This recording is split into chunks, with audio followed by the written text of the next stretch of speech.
Boxing is without a doubt one of the best and most effective martial arts for self-defense. There are a lot of fighting styles out there: kickboxing, Muay Thai, and Brazilian Jiu-Jitsu, all good and effective, but if you're wearing jeans or shorts, it's hard to throw a kick or knee strike. You won't feel comfortable, and obviously you can't just take off your jeans in the middle of a fight. You never know when a street fight might happen, and you won't always be dressed for it. But if you're a boxer, you can defend yourself. No matter what you're wearing, a jacket won't hold back the power or speed of your punches, and if it does, you can easily take it off if needed. The best part: you don't need to join a gym to learn boxing. You can start right at home. After mentioning in a previous video that I've been boxing for 4 years now, a lot of you asked for a video on how to start boxing from home, and today it's finally here.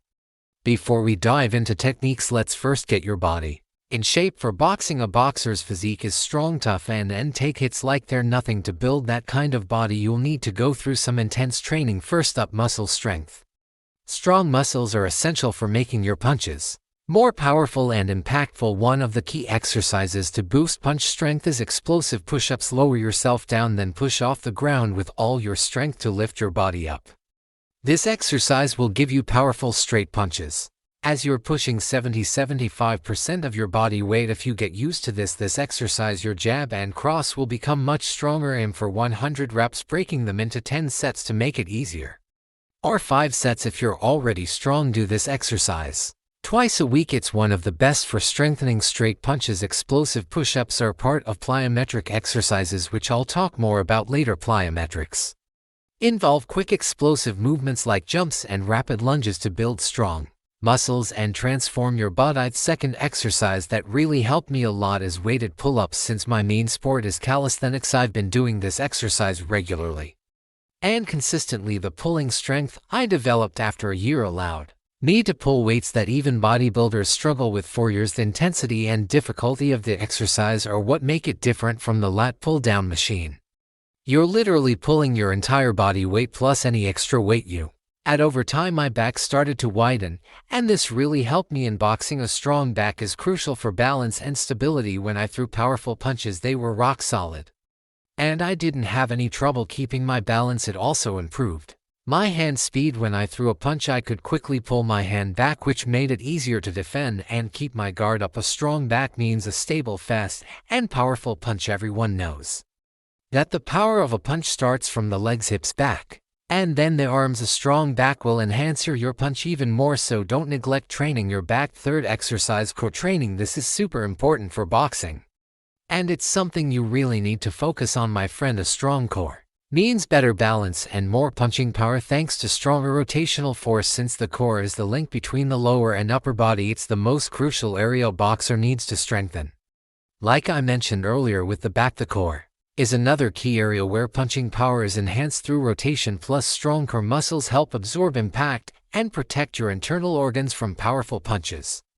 The main core muscles are the abdominal muscles and the lower back muscles. You can strengthen them with exercises like hanging leg raises and inclined sit-ups. For the lower back, back extensions are an excellent choice. Personally, I've focused on one exercise that targets both the abs and lower back. The ab wheel. I bought one for $8 and it was a great investment. The ab wheel is the best exercise you can do to strengthen your core because it targets almost the entire core, building a very strong midsection. Exercise 4.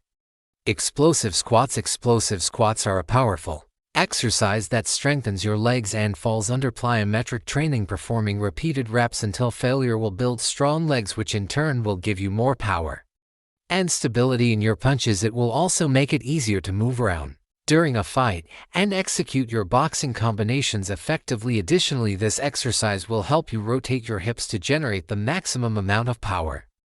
Exercise 5. If you want to become a boxer, it's crucial to start building strong calf muscles. Strong calves give you explosive power, making your punches more impactful and allowing you to jump and change your position easily to execute combinations or dodge punches and counterattack. My two favorite exercises for this are heel running and jump rope. Both exercises put excellent pressure on the calf muscles, and over time they will grow stronger and bigger. You can also try calf raises as an additional exercise. With this, we've covered the strength part, so now let's move on to endurance exercise 1. Running. The most obvious and effective benefit running provides fighters is the ability to increase cardiovascular endurance. Boxing puts significant stress on your cardiovascular system, so you need to be in top physical condition. When you run, your heart rate increases, meaning your heart has to pump more blood to the working muscles to supply them with enough oxygen. Doing this regularly helps improve your heart's efficiency, which positively impacts a fighter's cardiovascular endurance. The better a boxer's endurance, the easier it is for them to execute their fight plan.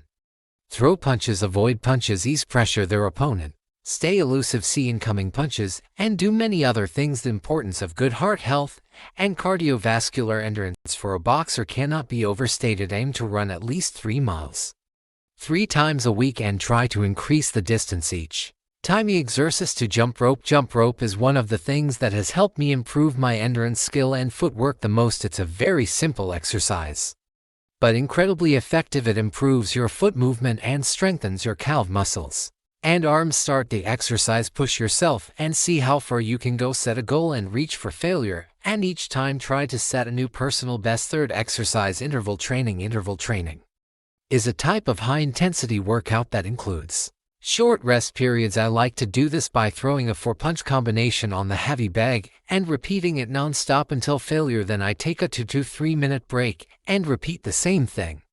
I do 5 rounds, but you can start with 2 rounds and gradually build up to 5. This exercise has significantly improved my endurance in the ring and has helped me last until the end of matches. These exercises I've mentioned will greatly enhance your endurance. And now let's move on to the technical side. Boxing stances. There are 2 stances in boxing: southpaw and orthodox. If your right hand is stronger than your left, the orthodox stance is the right choice for you. In this stance, the boxer places their left foot and left hand forward, keeping their left side closer to the opponent while the right hand stays back. This is the most common stance, and it's the one I use as well if you're left-handed. The southpaw stance is more suitable for you. In this stance, the boxer positions their right foot and right hand forward, keeping their right side closer to the opponent while the left hand stays back. However, you can train your weaker hand to become stronger, allowing you to fight in both stances. A great example of this is Terence Crawford, the undefeated champion, who originally favored his right hand but trained his left hand to develop knockout power punches. Jab. The lead punch or jab is thrown with the lead hand, left for right-handed boxers, right for left-handed boxers. This punch isn't meant to knock out your opponent, but it's a setup punch for what's to come. When you see a jab coming, it's often setting up a more powerful punch. Keep your thumb outside of your fist to avoid injury. Extend your arms straight forward while keeping your chin tucked under your shoulder. As mentioned earlier, this punch is mainly for checking cross. The cross is similar to the jab because both are thrown straight forward. However, the cross is delivered with the rear hand, which is stronger, making it the most powerful punch in your arsenal. The cross generates the most force due to the body's rotation, including the shoulders and hips, which allows you to transfer maximum power from your body to your fist. There's also the overhand right. It has broadly the same body mechanics as the straight right hand and the right hook. The next punch is the hook, which can be executed with either hand, depending on your position, and it's the second most powerful punch after the cross, and it's the most common punch for causing knockouts. This is due to the punch's side angle. When it connects with the jaw from the side, it causes the brain to move inside the skull, which leads to a knockout. To throw a lead hook, rotate your hand around your opponent in a semicircular motion. Imagine your opponent has their hands up in front of them. If you throw a straight punch, it'll be blocked, but if you throw a somewhat circular punch, it'll go around their hands and connect. Your elbow should be about shoulder level or slightly lower, almost as if you could balance a tray on your arm in this position, and the tray wouldn't fall. Next, we have the uppercut, which can be executed with either hand depending on your position. From the guard position, lower your hand slightly and pull it back a bit. The concept is similar to the hook, but instead of coming from the side, the punch comes from below. Many people lower their hands too much, signaling their intent to punch, which is a mistake. Lower your fist to about your abdomen and then drive it straight toward your opponent's chin. The power of the uppercut increases when you lean to the right or left, as seen in the peekaboo style. We also have the body shot, which is simply a low hook. There's another punch called the smash, which is a mix between a hook and an uppercut. You won't see it often, but the best to execute it was Razor Rudick. We've covered the punches. Now let's talk about defense. Let's start with the guard. Place your rear hand close to your rear cheek. And position your lead hand about 4 to 6 and away from your lead cheek. Don't let your elbows flare out. Basic defenses from this guard include blocking, deflecting, flipping, and footwork. For example, Canelo Alvarez, one of the most strongest boxers today, often uses this traditional guard. This guard suits boxers who rely on long-range fighting strategies and those who focus on counterattacking. There are other types of guards, like the peekaboo guard and the Philly shell, but they require a lot of experience to master. Often those who attempt to use these guards without sufficient practice struggle, especially when facing a strong opponent. So start by mastering the traditional guard. To block a jab, use your rear hand to take the punch, or your lead hand to deflect it. Push the punch slightly to the side, not too far, just enough to make it miss. To block a hook, raise your elbow and use your glove to protect the side of your face, as if you're holding a phone during a call. To block an uppercut, keep your face protected with your gloves. Lower your forearms to absorb the force of the punch, and you can counter afterward. Head movement. To get your body used to slipping, make a slip bag. I remember making one with cheap materials. When I started boxing, it was Mike Tyson's favorite exercise for head movement. All you have to do is punch the bag, and when it rebounds, slip to the right or left using your feet to move around and execute a boxing combination. Imagine you're dodging your opponent's punch and countering. Tyson moved his head continuously without stopping and watched the bag closely. After slipping, he would attack, which helped him transition quickly from defense to attacking. If you know someone interested in boxing, try sparring with them, focusing on improving your head movement. Great head movement and getting used to dodging punches comes with time. To avoid a jab or a cross slip to the right or left, leaning forward, then you can counterattack. To avoid a hook, bend your knees slightly, lower yourself a bit, keep your head up and maintain a high guard. For an uppercut, just move backward quickly with your guard up. Another exercise is the slip line. Attach a rope or string at head height, then move